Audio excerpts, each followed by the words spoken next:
বাংলাদেশে এইবারের সবচেয়ে গুরুত্বপূর্ণ দিক হচ্ছে ৭২ সালে যে রাষ্ট্র ব্যবস্থা প্রবর্তন করা হয়েছে সংবিধানের মধ্যে এবং রাষ্ট্রের বিভিন্ন প্রতিষ্ঠানগুলি যেটা আগে পাকিস্তানি রাষ্ট্রের প্রতিষ্ঠানের ধারাবাহিকতা সেগুলো বদল করা তেমন কোনো উদ্যোগ বরং সংবিধান এমনভাবে ক্ষমতা কাঠামো তৈরি করেছে যেখানে সমস্ত ক্ষমতা একজন ব্যক্তির থেকে নির্ভর।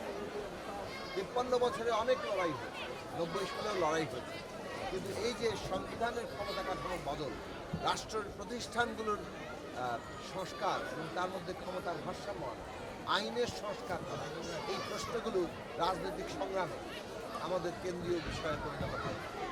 এইবারের গণ অভ্যুত্থানের প্রধান বিষয় হচ্ছে যে এই রাষ্ট্র ব্যবস্থা বদল করতে হবে, প্রতিষ্ঠান আইনের সংস্কার করতে হবে এবং একটা গণতান্ত্রিক সংবিধান প্রতিষ্ঠা করতে হবে যেখানে ক্ষমতায় যারা যাচ্ছে তারা জবাবদিহিতাহীন থাকতে পারবে, তাদেরকে জনগণের কাছে জবাবদিহিতা করতে হবে, সেই কাঠামো তৈরি করতে হবে। আজকে সেই লক্ষ্যে বাংলাদেশে এগিয়ে যাচ্ছে। আমরা আশা করি অন্তর্বর্তী সরকার এই যে বাংলাদেশের মানুষের আকাঙ্ক্ষা সে অনুযায়ী একটি গণতান্ত্রিক বাংলাদেশ সেটা প্রতিষ্ঠার পথটাকে সুগম করবে, সেইটাকে আরও এগিয়ে নিয়ে যাওয়ার জন্য সরকারকে সহায়তা করবে।